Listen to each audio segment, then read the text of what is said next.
ధర్మం, పరాక్రమం సమానంగా నడిచిన భారత భూమిలో ఒక అద్భుతమైన యోధుడు జన్మించాడు, పరశురాముడు. ఆయన కథ ధర్మం, ప్రతీకారం, పరివర్తనతో నిండి ఉంది. మహాయోధ ముని జీవితంలోకి మనం ప్రయాణం చేద్దాం. పురాతన కాలంలో భారత భూమిలో భృగు వంశానికి చెందిన మహర్షి జమదగ్ని జీవించేవారు. ఆయన తపస్సు, జ్ఞానం, ధర్మశాస్త్రాల్లో అపారమైన నైపుణ్యం కలవాడు. ఆయన భార్య రేణుక అపరిమితమైన భక్తితో, పావనతతో, అపూర్వమైన తపస్సుతో జీవించిన సద్గుణవతిగా ప్రసిద్ధురాలు. వీరిద్దరూ దేవతలను ఆరాధిస్తూ ధర్మ మార్గాన్ని అనుసరించే శిష్యులకు మార్గదర్శకులయ్యారు. జమదగ్ని మహర్షి యజ్ఞం చేస్తూ భగవంతుని ప్రార్థిస్తున్నాడు. ఓ పరమేశ్వర, మా కుటుంబానికి ధర్మాన్ని పరిరక్షించే సత్యనిష్ఠుడైన, శక్తిమంతుడైన, భవిష్యత్తులో లోకానికి కాపాడే సంతానం ప్రసాదించుము. ఆకాశంలో దివ్య కాంతి వెలుగుతుంది. విష్ణు భగవానుడు తన దివ్య స్వరూపంతో ప్రత్యక్షమై వరం ప్రసాదిస్తాడు. మహర్షి, నీ తపస్సు నాకు సంతోషాన్నిచ్చింది.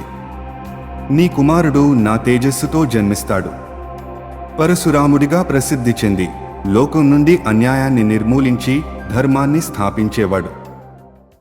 రేణుకదేవి తన తపస్సులో ఒక దివ్య దర్శనాన్ని చూస్తుంది. శస్త్రధారిగా, విశేషమైన కాంతితో తేజోమయుడైన యోధుడు ఆకాశం నుండి అవతరిస్తున్నాడు. కాలక్రమంలో రేణుకదేవి ఒక శిశువును ప్రసవించింది. ఆ శిశువుని జననంతోనే భూమి పూల పరిమళంతో నిండిపోయింది. దేవతలు కీర్తన చేశారు. ఆ బిడ్డను రామ అని నామకరణం చేశారు. తర్వాత కాలంలో ఆయన పరశురాముడు అనే పేరుతో యుగయుగాలకు స్మరణీయుడయ్యాడు. చిన్నతనం నుండే రాముడు అపూర్వమైన బుద్ధి, బలాన్ని ప్రదర్శించాడు. తన తండ్రి జమదగ్ని వద్ద వేదాలు నేర్చుకున్నాడు. ధర్మశాస్త్రాలు, యాగాలు, తపస్సు వంటి అన్ని పరంగానూ పరిణతుడయ్యాడు. కానీ అతని మనసులో యోధత్వం కూడా స్ఫురించింది. యువ పరశురాముడు క్షత్రియ యోధులను గమనిస్తుంటాడు. తండ్రి జమదగ్ని రాముని శక్తిని గుర్తించి అతన్ని పరమశిక్షణ కోసం శివుని వద్దకు పంపాలని నిర్ణయించుకుంటాడు.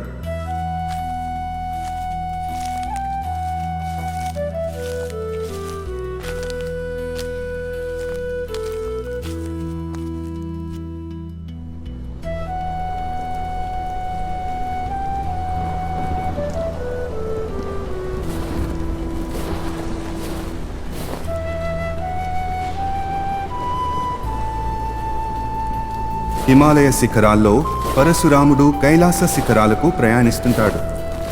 అక్కడ పరమశివుడు ధ్యానంలో ఉంటారు. పరశురాముడు శిరస్సు వంచి ప్రణామం చేశాడు. అప్పుడు పరశురాముడు, ఓ మహాదేవ, జగదాధార, ధర్మాన్ని కాపాడేందుకు నాకు బలాన్ని ప్రసాదించండి.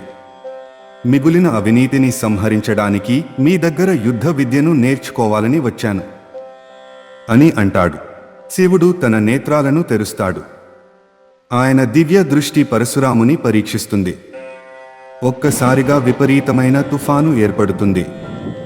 కాని పరశురాముడు తన స్థిరత్వాన్ని కోల్పోకుండా నిలబడతాడు. శివుడు చిరునవ్వుతో చూస్తాడు. శివుడు, నీ హృదయంలో యోధుడి ధైర్యం ఉంది, కాని నీ మనసులో మునిదీక్ష. నీవు నిజంగా నా శిష్యుడివేనా? నీ శక్తిని పరీక్షించడానికి నాతో యుద్ధం చేయాలి.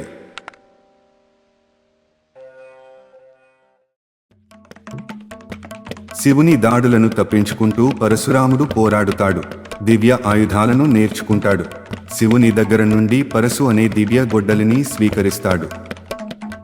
ఎన్నో సంవత్సరాల కఠిన సాధన తరువాత పరశురాముడు అపరాజితుడిగా మారాడు.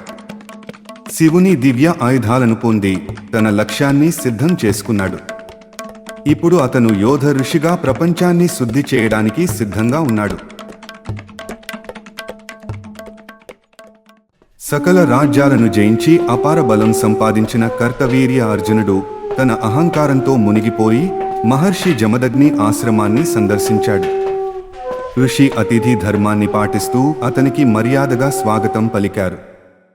తపస్సు శక్తితో మహర్షికి లభించిన దివ్య గోమాత కామధేనువు ఆశ్రమాన్ని అన్నపూర్ణగా నిలిపే మహాశక్తివంతమైన వరప్రసాదమైంది.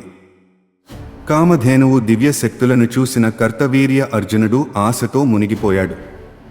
ఇది నా సామ్రాజ్యానికి ఎంతగానో ఉపయోగపడుతుంది అని భావించి మహర్షిని దానిని తనకు అప్పగించమని అడిగాడు. కాని ఋషి నిరాకరించగా తన హక్కుగా భావించి రాజదర్పంతో శక్తివంతమైన సైన్యాన్ని ఆదేశించి గోమాతను బలవంతంగా అపహరించడానికి ప్రేరేపించాడు. ఆక్రమణకు ఎదుర్కొనే సమయం లేని మహర్షి జమదగ్ని తన తపస్సు తేజంతో వారిని ఆపేందుకు యత్నించిన అత్యాచారానికి లోనయ్యారు. కర్తవీర్య అర్జునుని క్రూరత అంతటితో ఆగలేదు. మహర్షిని కనికరం లేకుండా హత్య చేసి ఆశ్రమాన్ని ధ్వంసం చేశాడు. అంతా నాశనమైన ఆ ప్రదేశాన్ని దర్శించేందుకు ఓర్వలేని హృదయంతో పరశురాముడు తిరిగి వచ్చాడు. తన తండ్రి నిస్సహాయంగా రక్తసిక్తమైన భూమిపై పడి ఉండటం చూసి అతని రక్తం మరిగింది. ఆ దృశ్యం అతని మనసును మండింపజేసింది. అపరాజితుడైన కర్తవీర్య అర్జునుని దురాగతాన్ని తట్టుకోలేక పరశురాముడు తన ఆయుధమైన పరశును చేతపట్టి భూలోకాన్ని దుర్మార్గ క్షత్రియుల నుంచి విముక్తం చేయాలని ప్రతిజ్ఞ చేశాడు. పరశురాముని కళ్లలో అగ్నిలా రగిలే ప్రతీకార జ్వాలలు తెలుస్తున్నాయి. అతని శ్వాస వేడెక్కింది. తన తండ్రి ప్రాణాలు తీయబడిన దుఃఖం తన ఆగ్రహాన్ని మరింతగా మండింపజేసింది. పరశురాముని శపథంతో సమస్త భూలోకం కదిలినట్లు అనిపించింది. పితృవధతో కలిగిన అసహనంతో పరశురాముని హృదయం అగ్నిలా రగిలింది. అతని చేతిలో ఉన్న పరశువు న్యాయానికి ప్రతీకగా మారింది. సమస్త దుర్మార్గ క్షత్రియ రాజులపై ప్రతీకారం తీర్చుకునేందుకు అతడు నిర్దయగా యుద్ధం ప్రకటించాడు. పరశురాముని ధ్వజం రెపరెపలాడుతుండగా అతని రథం యుద్ధభూమిని చీల్చుకుంటూ దూసుకుపోయింది. అతని శరీరం రణరంగంలో పోరాడుతూ అలసటను మరిచిపోయింది. ఒడుపుని, నిష్కంటక ధర్మని విస్మరించిన క్రూర రాజులు అతని విసిరిన పరశు భయంతో వణికిపోయారు. మిగిలిన వారు శత్రువును ఎదుర్కోవడానికి సిద్ధపడ్డా పరశురాముని అపారమైన శక్తి ముందు నిలవలేక ఛిద్రాలైపోయారు. తన ప్రతిజ్ఞను నిలబెట్టుకోవడానికి పరశురాముడు 21 సార్లు క్షత్రియులను నిర్మూలించాడు.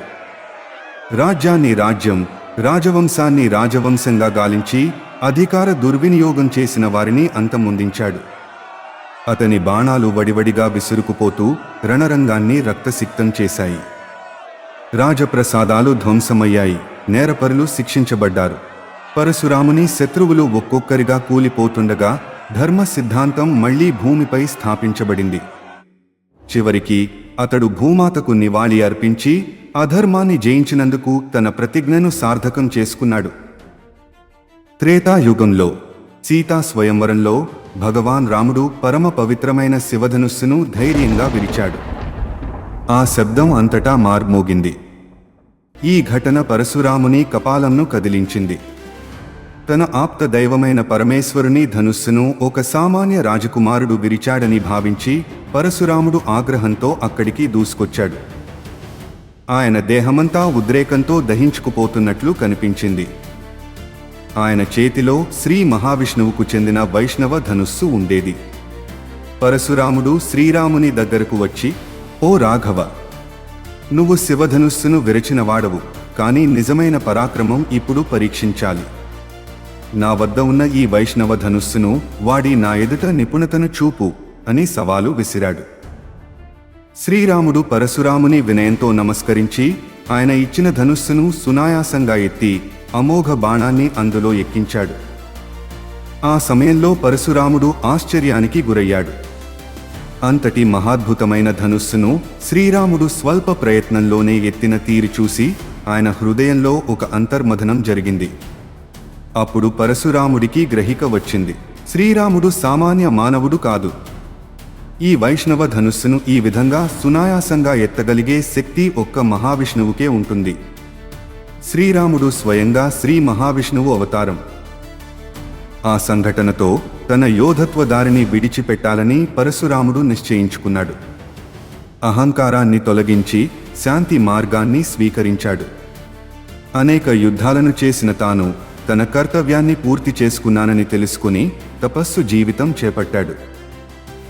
యోధుడిగా, మహర్షిగా, మహాపురుషుడిగా పరశురాముని కథ భారతీయ ఇతిహాసాల్లో శాశ్వతంగా నిలిచిపోయింది. అధర్మాన్ని నాశనం చేసి ధర్మస్థాపన కోసం తన జీవితం అంకితం చేసిన ఈ మహావీరుని చరితం ఎప్పటికీ మరవలేని దివ్యగాథ. ఈ వీడియో మీకు నచ్చినట్లయితే మా యూట్యూబ్ ఛానల్ని సబ్స్క్రైబ్ చేసుకోండి. ధన్యవాదాలు.